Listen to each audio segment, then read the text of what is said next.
Hi friends, ఓం సాయిరామ్. బాబాగారి ఆశీస్సులు అందరిపైన ఉండాలని మనస్ఫూర్తిగా కోరుకుంటూ ఇక ఈరోజు వీడియోలో బాబాగారు అయితే ఒక మంచి సందేశాన్ని అయితే మన ముందుకు తీసుకొచ్చారండి. అందరూ కూడా సుఖంగా, సంతోషంగా, ఆరోగ్యంగా ఉండాలని, ఆ బాబాగారి ఆశీస్సులు అందరిపైన ఉండాలని మనస్ఫూర్తిగా కోరుకుంటున్నాను. ఇక ఈరోజు వీడియోలో బాబాగారు ఏం సందేశం చెప్పబోతున్నారో చూద్దామండి. ఈ గురువారం రోజు తల్లి నన్ను తాకు, ఒకే ఒక ప్రశ్న అడుగుతా, సూటిగా సమాధానం చెప్పు. రాజయోగం నీ కళ్ళ ముందే ఉంది, నిర్లక్ష్యంతో వదులుకోకు. ఈరోజు నేను అందిస్తున్న ఈ సందేశం నీ జీవితంలో పెద్ద మార్పు వస్తుంది. నీలో ఎంత శక్తి ఉందో, నీలో ఎంత జ్ఞానం ఉందో తెలుసుకోవడానికి ఈరోజు నీకు ఒక చిన్న ప్రశ్నని వేస్తున్నాను. దానికి సరైన సమాధానంను చెప్పగలిగితే నీ జీవితంలో రాజయోగం ఉందా లేదా, అసలు నువ్వు పడుతున్న కష్టాలకు కారణం ఏంటి, నీ జీవితంలో ఏ సమస్య వచ్చినా ఏ విధంగా పరిష్కరించుకోవాలో దానికి సరైన సమాధానం ఈ సందేశం ద్వారా నీకు తెలిసి వస్తుంది తల్లి. ఇప్పుడు నేను అందిస్తున్న ఈ చిన్న కథని ఒక ఉదాహరణగా అర్థం చేసుకొని విను తల్లి అని బాబాగారు ఇప్పుడు ఒక చిన్న కథను అందిస్తున్నారండి. కేశవ రాజ్యంలో రాఘవవర్మ అనే ఒక గొప్ప మహారాజు ఉండేవాడు. అతడికి ఒక్కగానొక్క వారసుడు కేశవవర్మ. అన్ని విద్యలు నేర్చుకొని ఎంతో వయసుకు వచ్చాడు.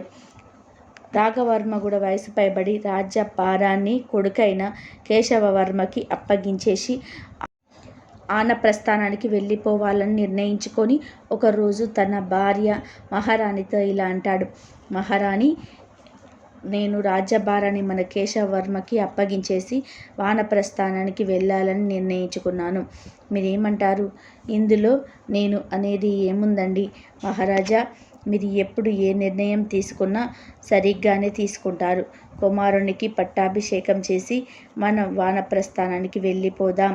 పట్టాభిషేకానికి ప్రకటించండి. కానీ నాకు ఒక సందేహం మనసులో పీడిస్తుంది. ఏంటది మహారాజా? మన కుమారుడు మహారాజుగా ఈ రాజ్య పరిపాలనకు అర్హుడిగా ఉన్నాడా లేదా అనేది నా సందేహం. అదేంటి, కేశవవర్మ సకల విద్యలలో ప్రావీణ్యుడు కదా. మీరన్నది నిజమే, అస్త్రశస్త్ర విద్యలలో ప్రావీణ్యుడు అయ్యాడు. కానీ రాజనీతిలో, లోక జ్ఞానంలోనూ తగిన అర్హత ఉందా లేదా అనేది నాకు సందేహంగా ఉన్నది. అటువంటప్పుడు మన రాజగురువుని పిలిపించి సంప్రదించండి. వారే సరైన సలహాను, మార్గాన్ని సూచిస్తారు. సరైన సలహా ఇచ్చావు మహారాణి. రేపే రాజగురువుని పిలిపించి విచారిస్తాను అని ఆ మరునాడు మహారాజు రాఘవవర్మ రాజగురువుని పిలిపించి విషయమంతా వివరించాడు. అప్పుడు రాజగురువు ఇలా అన్నాడు. మహారాజా, యువరాజు కేశవవర్మకి అన్ని విద్యలు, సకల శాస్త్రాలు నేర్పాను. కానీ ఏ రాజ్యపు యువరాజు అయినా రాజ్య పట్టాభిషేకం ముందు దేశ సంచారం చేసి లోక జ్ఞానం సంపాదించడం మంచిది. అప్పుడే అతను రాజుగా పరిపూర్ణంగా సమర్థవంతంగా రాజ్యాన్ని పరిపాలించగలుగుతాడు. అందుకని యువరాజుకి ఏదైనా సమస్య ఇచ్చి దాని సమాధానం ప్రజల్లో నుండి తీసుకురమ్మని కొంత సమయం గడువు ఇచ్చి పంపిద్దాం. ఏమంటారు మీరు రాజగురువులు? మీ మాట కాదనేది ఏముంది, అలాగే కానివ్వండి అని యువరాజు కేశవవర్మని పిలిపించాడు. తండ్రి గారు, నన్ను పిలిపించిన కారణం చెప్పగలరా? నాయనా కేశవ, వచ్చే కార్తీక మాసంలో నిన్ను మహారాజుగా నియమించి పట్టాభిషేకం చేసి రాజ్య పరిపాలన నీకు అప్పగించి నేను మీ తల్లిగారితో సహా వానప్రస్థం వెళ్ళిపోవాలని అనుకుంటున్నాను. నువ్వు సమర్థవంతంగా పరిపాలించగలవు అనే నమ్మకం నాకు కలగడానికి నీకు ఒక సమస్య ఇస్తాను. దానికి మీరు జనజీవన స్రవంతిలోకి వెళ్ళి సరైన సమాధానం తీసుకురావాలి. ఆ విధానంగా పట్టాభిషేకానికి ముందు మీరు దేశాటన చేసినట్లు కూడా అవుతుంది. అటులనే తండ్రి గారు, సమస్య ఏమిటో సెలవివ్వండి. నిజమైన విజయం అంటే ఏమిటి? ఈ ప్రశ్నకు సమాధానం ఇంకా సరైనది తీసుకొనిరా. అదేమిటి నాన్నగారు? రాజగురువారు ఈ ప్రశ్నకు సమాధానం నాకు చెప్పలేదే. అదేమిటి యువరాజా? ఇది సాధారణమైన ప్రశ్న కాదు. సమాధానం కూడా అంత సులువు కాదు. దీనిని ఎవరికి వారే అనుభవం మీద శోధించి తెలుసుకోవాలి. సమాధానం మీ తండ్రి గారికి కానీ నాకు కానీ తెలియనిది కాదు. కానీ మీరే స్వయంగా తెలుసుకొని రావాలి. అదే ఇక్కడ నిబంధన. అటులనే గురువర్య, నేను నేడే ప్రయాణమై దేశ సంచారం చేస్తూ ఈ ప్రశ్నకు సమాధానంతో తిరిగి వస్తాను అని అక్కడి నుండి నిష్క్రమించాడు కేశవవర్మ. ఆ రోజు మధ్యాహ్నమే ప్రయాణమై తన గుర్రం మీద దేశాటనకు వెళ్ళాడు.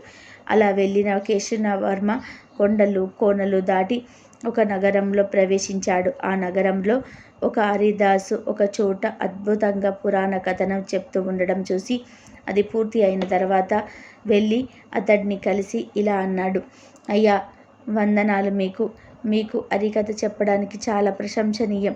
నాకు ఒక ప్రశ్నకు సమాధానం కావాలి. దయచేసి చెప్తారా? నా పరిజ్ఞానం సరిపోతే నీ ప్రశ్నకు తప్పకుండా సమాధానం చెప్పే ప్రయత్నం చేస్తాను. ఇంతకీ ఎవరు నాయన నువ్వు? నేను ఈ రాజ్యానికి యువరాజుని, కాబోయే మహారాజుని. నా తండ్రి గారు నాకు ఒక ప్రశ్న ఇచ్చే సరి అయిన సమాధానం తీసుకురమ్మన్నారు. ఇంతకీ ఏమిటి నాయన ఆ ప్రశ్న? నిజమైన విజయం ఏమిటి స్వామి? ఓసి ఇంతేనా? ఇది చాలా సాధారణమైన ప్రశ్న. దీనికి ఎలాంటి సామాన్యుడైన సమాధానం చెప్పగలడు. నిజమైన విషయం అంటే డబ్బు సంపాదించడం. ఇప్పుడు నేను చేస్తున్నది అదే నాయన. అవునా? అయితే మీరు నాతో పాటు వచ్చి ఈ సమాధానాన్ని నా తండ్రి గారైన మహారాజుకి చెప్పండి. మీకు మంచి బహుమానం కూడా ఇప్పిస్తాను. ఓ అలాగే, తప్పకుండా వస్తాను అని కేశవవర్మతో పాటు కేశవవర్మ నగరానికి వచ్చాడు. అతన్ని తండ్రి ముందు ప్రవేశపెట్టాడు కేశవవర్మ. అప్పుడు మహారాజు ఇలా అడిగాడు, చెప్పండి హరిదాసు వర్య, నా ప్రశ్న కోసం సరైన సమాధానం ఏమిటి? మహారాజా, మనిషి జీవితంలో నిజమైన విజయం డబ్బు సంపాదించడమే. ఎంత ఎక్కువ డబ్బు సంపాదిస్తే ఆ వ్యక్తి అంత విజయాన్ని సాధించినట్టు. అయితే నీకు పురాణాలు బాగా తెలుసు కదా. ముల్లోకాలలోని బాగా డబ్బున్నవారు ఎవరు? కుబేరుడు. అతడి మించిన ధనవంతుడు ఎవరూ లేరు. అతడు సాక్షాత్తు శ్రీ మహావిష్ణువుకి అప్పు ఇచ్చాడు. అవును కదా. అతని పరిస్థితి ఏంటి? రాక్షసుడైన రావణుడి చేతిలో ఓటమి పాలయ్యాడు. అవునా? అవును ప్రభు. అయితే అప్పుడు నిజమైన విజయం డబ్బు ఎలా అవుతుంది? అయితే మీ సమాధానం సరైనది కాదు. ఇంకా ఏదో ఉంది. మేము మిమ్మల్ని శిక్షించబోము. మీకు మా ఆస్థాన హరిదాసుగా స్నానం కల్పిస్తున్నాము. యువరాజా, మీరు సరైన సమాధానం అన్వేషించిరండి. అలాగే తండ్రి గారు అని కేశవవర్మ వేరే దిక్కుగా ప్రయాణమై వెళ్ళాడు. అలా మరో దిక్కుగా ప్రయాణమైన కేశవవర్మ వాగులు వంకలు కలువు దాటి ఒక ఊరి పొలమేరలోనే ప్రవేశించాడు. అక్కడ ఒక పండితుడు కొంతమందికి మనిషి ఎలా జీవించాలి, మానవ జీవితం అంటే ఏమిటి, ఇలాంటి విషయాలు ప్రవచనాలుగా చెప్తున్నాడు. అతడి ప్రసన్నం వినడానికి ఎంతో అద్భుతంగా ఉన్నది. అతని ప్రవచనం ముగిశాక జనం ఎవరికి తోచినది వారికి కానుకగా ఇచ్చి వెళ్ళారు. అందరూ వెళ్ళిపోయినా కూడా కేశవవర్మ మాత్రం అక్కడే ఆగి చూస్తూ ఉంటాడు.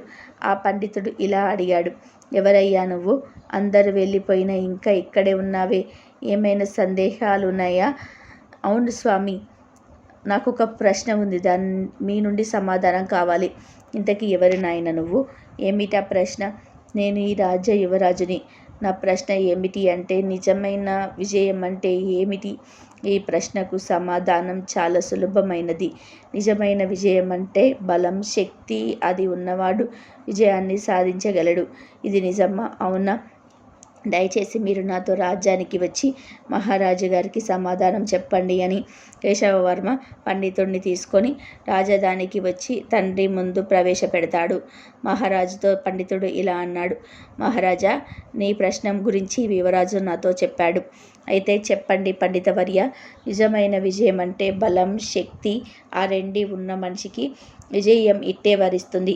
మీరు పండితులు కదా, మీకు రామాయణం భారతం బాగా తెలిసి ఉండాలి అనర్గళంగా మహారాజా అని అంటాడు ఆ పండితుడు.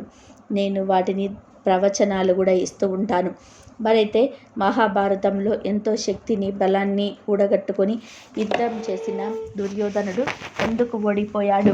అతడి ధర్మన యుద్ధం చేసిన ఎంతో శక్తివంతులైన భీష్మ ద్రోణాదులు ఎందుకు విజయం సాధించలేకపోయారు? దుర్యోధనుడు స్వయంగా చాలా శక్తివంతుడు కదా. అతడు మాషాఢ దశలో నీటిలో దాక్కుని ఎందుకు చచ్చాడు చెప్పండి అని అంటాడు. అప్పుడు రాజా, అది మరి మీరు చెప్పినని సరైన సమాధానం కాదు. మిమ్మల్ని నేను శిక్షించుకోవడం లేదు. మిమ్మల్ని మా ఆస్థానంలో పండితుడిగా నియమిస్తున్నాను. మీ ప్రవచనాలతో మా ప్రజల్ని ఉత్తేజపరచండి. యువరాజా, మీరు మరలా సరైన సమాధానం కోసం అన్వేషించకురా, వెళ్ళు అని పంపిస్తాడు మహారాజు. రెండవ సమాధానం కూడా సరైనది కాకపోవడంతో యువరాజు కేశవవర్మ కాస్త నిరుత్సాహపడి మరో దిక్కుగా సమాధానం అన్వేషించడానికి ప్రయాణమయ్యాడు. అలా మరో దిక్కు ప్రయాణించిన వర్వకు ఆ మార్గంలో కొండలు, గుట్టలు, ఎడారి తప్ప ఒక రోజు వరకు ఏమీ కనిపించలేదు. ఆ రోజు సాయంత్రానికి అతడికి ఒక చిన్నపాటి అరణ్య ప్రాంతానికి చేరుకుంటాడు. అరణ్యంలో కొంత దూరం వెళ్ళగానే అతడికి ఒక కుటీరం లాంటిది కనిపించింది. ఆ కుటీరంలో ఒక యోగి ఒక దీపపు కాంతి ముందు ఏవో తాళపత్ర గ్రంథాలు చదువుతూ కనబడ్డాడు. అతడిని చూసిన కేశవవర్మ ఇలా అన్నాడు: అయ్యా, చాలా సమయం నుండి చాలా దూరం నుండి అన్వేషిస్తూ వస్తున్నాను. దారిలో ఎక్కడ నాకు విశ్రాంతి తీసుకోవడానికి కొండలు, గుట్టలు ఎలాంటి తప్ప ఏమీ కనిపించలేదు. ఈ పూట నేను ఇక్కడ విశ్రాంతి తీసుకోవచ్చునా? అయ్యో, అదేంటి భాగ్యం నాయనా, తప్పకుండా విశ్రమించవచ్చు. అవును, ఇంతకీ నువ్వు ఎవరు? ఎక్కడి నుండి వస్తున్నావు? ఏం పని మీద వచ్చావు? ఏం కావాలి? నేను తెలుసుకోవచ్చా? అయ్యా, తప్పకుండా. నేను ఈ రాజ్యానికి కాబోయే రాజుని. నా పేరు కేశవవర్మ. నేను ఒక సమస్యాత్మకమైన ప్రశ్నకు సమాధానం వెతుకుతూ దేశాటన చేస్తున్నాను. మిమ్మల్ని చూస్తే విజ్ఞానవంతులైన యోగి పుంగవులా కనిపిస్తున్నారు. నా ప్రశ్నకు ఏమైనా సమాధానం చెప్పగలరా? ఇంతకీ ఏమిటి నాయన నువ్వు సమాధానం వెతుకుతున్న ఆ ప్రశ్న? నిజమైన విజయం అండి. ఏమిటి స్వామి? నాయన, దీని సమాధానం కోసమా నువ్వు దేశాటన చేస్తున్నావు? ప్రశ్న చిన్నదే యోగివర్య, కానీ సమాధానమే చాలా జటిలమైనదిగా తోస్తున్నది. ఎందుకంటే ఈ ప్రశ్నకు ఇంతకుముందు ఇద్దరు మహాత్ములు చెప్పిన సమాధానాలు మా తండ్రి గారైన మహారాజు గారికి నాకు విద్య నేర్పిన గురువు గారు కానీ అంగీకరించలేదు. ఈ ప్రశ్నకు సమాధానం మీదే నా భవిష్యత్తు ఆధారపడింది. నాకున్న పరిజ్ఞానంతో ఎంత ఆలోచించినా సరైన సమాధానం ఏంటో నాకు తెలియటం లేదు. మీ ముందున్నది చాలా చిన్న ప్రశ్న నాయన. సమాధానం కూడా చాలా చిన్నది. నిజమైన విజయం అంటే అధికారం ఎవరి దగ్గర ఉంటుందో వారు నిజమైన విజయం సాధించినట్టు.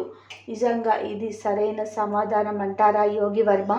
అంటే ఖచ్చితంగా ఇదే సరైన సమాధానం. దానికి ఎన్నో ఉదాహరణలు కూడా ఉన్నాయి. అయితే మీరు నాకు ఒక సహాయం చేయాలి. రేపు నాతో రాజ్యానికి వచ్చి మహారాజు సమక్షంలో ఈ సమాధానం సరైనదని చెప్పాలి. అలాగే, తప్పకుండా చెప్తాను. మహారాజు గారి దర్శనం అంటే నాకు కూడా సంతోషమే. తప్పక రేపు ఉదయమే వెళ్తాను. ఈ రాత్రికి విశ్రాంతి తీసుకోండి. ఆ మరునాడు ఉదయమే యువరాజు కేశవవర్మ యోగిని తీసుకొని వెళ్ళి మహారాజు రాఘవర్మ ముందు ప్రవేశపెడతాడు. యోగి మహారాజుకి ప్రణామం చేసి ఇలా అన్నాడు: మహారాజా, నేను ఒక యోగిని కాక జ్యోతిష్కుడిని కూడా.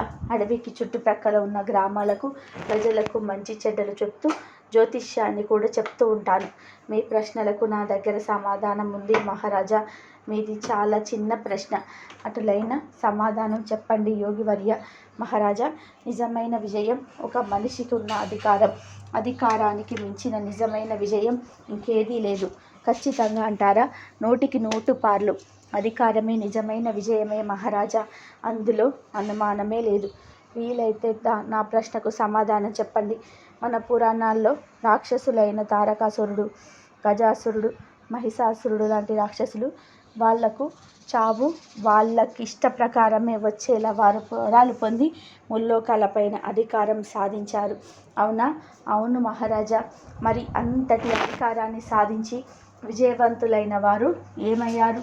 ఏదో వరాలు పొంది కూడా వాళ్ళు కలకాలం జీవించగలిగారా? లేదు మహారాజా, వాళ్ళు అపజయం పాలయ్యి మరణించారు. మరి అలాంటప్పుడు అధికారం విజయం ఎలా అవుతుంది యోగివర్య? మహారాజా, నన్ను క్షమించండి. నేను చెప్పినది సరైన సమాధానం కాదని అర్థమైంది. పర్వాలేదు యోగివర్మ, మిమ్మల్ని శిక్షించడం లేదు. మీరు ఆస్థాన జ్యోతిషుడిగా ఉండండి. నాయన కేశవవర్మ, నీవు సమాధానం తెలుసుకోలేకపోతే పర్వాలేదు. ఇక ఆ విజయాన్ని వదిలేసి పట్టాభిషేకానికి సిద్ధంగా ఉండు. లేదు తండ్రి గారు, నేను ఈ ప్రశ్నకి సరైన సమాధానం సాధించి తీరుతాను. ఇంకో దిక్కు ఉంది కదా, ఆ దిక్కున కూడా శోధించి తెలుసుకునే ప్రయత్నం చేస్తాను. నాకు ఇంకొంత గడువు ఇవ్వండి. సరే నాయన అట్లని కానీ అనగానే కేశవవర్మ ఆఖరిది నాగవదైన దక్షిణ దిక్కుగా బయలుదేరుతాడు. అలా దక్షిణ దిక్కుగా ప్రయాణించిన కేశవవర్మ మధ్యాహ్న సమయానికి ఒక ఊరి పొరమేరలో కుండలు చేసేవాడి దగ్గరికి చేరుకొని అలసటతో కగు చెట్టు కింద సతికిల పడతాడు. అతడికి విపరీతమైన దాహం వేస్తుంది. అప్పుడే అటుగా కుండల్లో నీళ్లు పట్టుకొని వెళ్తున్న ఒక యువతిని చూసి ఇలా అడుగుతాడు. అమ్మాయి, నాకు విపరీతమైన దాహంగా ఉంది. నాకు కొన్ని నీళ్ళు ఇస్తావా? అదెంత భాగ్యం. తాగండి. ఇంతకీ తమెవరు? ఈ ప్రాంతానికి కొత్త వారిలా కనిపిస్తున్నారు. నేను ఒక ముఖ్యమైన పని మీద దూర ప్రాంతాలకు వెళ్తూ ఎండ ఎక్కువగా ఉండడంతో ఇక్కడ ఆగాను. అయ్యో అలాగా, రండి. అదిగో కనిపిస్తుంది, అదే మా కుటీరం. మా తండ్రి కుండలు చేస్తాడు. ఎప్పుడు తిన్నారో ఏంటో. రండి, మాతో పాటు ఇంత ముద్ద తిని కాస్త విశ్రాంతి తీసుకొని వెళ్దురు కానీ అనగానే కేశవవర్మ ఆ యువతి వెంట వెళ్తాడు. ఆ యువతి తన తండ్రికి విషయమంతా చెప్తుంది. అయ్యో అలాగా అమ్మా, ముందు అతిథికి మంచిగా భోజనం పెట్టు. మనకున్నా లేకపోయినా పర్వాలేదు. అతను ఏ పని మీద వెళ్తున్నాడో ఏంటో, ఎంత దూరం ప్రయాణం చేయాలో ఏంటో. అలాగే నా అయ్యా, నేను అడగకునే మాటే కానీ అడుగుతున్నాను. మీరు ఏ పని మీద వెళ్తున్నారు? ఫలానా ఊరు అని ఏమీ లేదు. నేను ఒక ప్రశ్నకి సమాధానం వెతుకుతూ వెళ్తున్నాను. ఆ ప్రశ్న నా జీవితానికి ప్రశ్న. ఏంటి బాబు ఆ ప్రశ్న? నిజమైన విజయం అంటే ఏమిటి? అయ్యా, నేను పెద్దగా చదువుకోలేదు, కానీ నాకు తెలిసి నిజమైన విజయం అంటే బాగా డబ్బు సంపాదించడము, పేరు సంపాదించడము, అధికారం సంపాదించడము కాదయ్యా. మన పూర్వీకుల్ని, గతాన్ని మర్చిపోకుండా మన వృత్తిని చేస్తూ 10 మందికి మంచి చేస్తూ మనం పోయాక కూడా 10 మంది మన గురించి చెప్పుకొని బ్రతకడమే నిజమైన విజయం అంటే. దానికి నిచ్చెన విజయం మహారాజుకు కూడా ఉండదు. పెద్దయ్య, ఇదే సమాధానం మహారాజు గారి దగ్గర చెప్తావా? మహారాజు గారి దగ్గర ఎందుకు బాబు? నేను చెప్పింది తప్పైతే నా తల తీసేస్తారు. నాకున్నది ఒక్కగానొక్క కూతురు మళ్ళీ కిటయ్య ఈ రాజ్యానికి యువరాజు, కాబోయే మహారాజు కూడా. నా తండ్రి గారైన మహారాజు గారు ఈ ప్రశ్నకు సరైన సమాధానం తెలుసుకొని రమ్మని నాకు చెప్పారు. నాకు నువ్వు చెప్పిన సమాధానం సరైనదిగా అనిపిస్తుంది. నాతో రండి. నీకు ఏ హాని జరగకుండా నేను చూసుకుంటాను. నాతో వస్తారా అని అడుగుతాడు కేశవవర్మ. తాను యువరాజు అనగానే కాస్త జంకిన కుమ్మరి అతనితో పాటు వెళ్ళి మహారాజుకు తన సమాధానం చెప్పాడు. కుమ్మరి చెప్పిన సమాధానానికి సంతోషించిన మహారాజు, శభాష్ కుమారయ్య, మంచి సమాధానం చెప్పావు అని అతనికి కానుకలిచ్చి పంపిస్తాడు. ఆ తర్వాత యువరాజుకి పట్టాభిషేకం చేసి మహారాజు తన భార్య బాణప్రస్థానానికి వెళ్ళిపోయారు. దీన్ని బట్టి బాబాగారు మనకు అందిస్తున్న గొప్ప సందేశం ఏంటంటే, నిజమైన విజయం అంటే డబ్బు, అధికారం, అందం కాదు. 10 మందికి మంచి చేస్తూ వాళ్ళ మనస్సును చిరకాలం నిలిచిపోవడమే నిజమైన విజయం అని ఈరోజు బాబాగారు గొప్ప సందేశాన్ని ఈ చిన్న కథ రూపంలో మనకు అందించారండి. మన జీవితంలో మనకు ముఖ్యమైనది ఏమిటి, శాశ్వతంగా మనకు నిలిచిపోయేది, మనతో పాటు వచ్చేది ఏంటి అన్నది ఈ కథే ఒక ఉదాహరణగా చెప్పవచ్చు. ఈ కథ నచ్చిన వాళ్ళందరూ కూడా శ్రద్ధ సబూరి అని కామెంట్ చేయండి. అలాగే ఈ వీడియోని 10 మందికి అందేలాగా షేర్ చేయండి, లైక్ చేయండి. మరి ఇంకొక మంచి వీడియోతో మీ ముందుంటాను. అంతవరకు సెలవు. సర్వే జన సుఖినో భవంతు. సర్వం శ్రీ సాయినాథార్పణమస్తు. శుభం భవతు. అందరూ బాగుండాలి, అందరిలో మనం ఉండాలి. ఓం సాయిరామ్.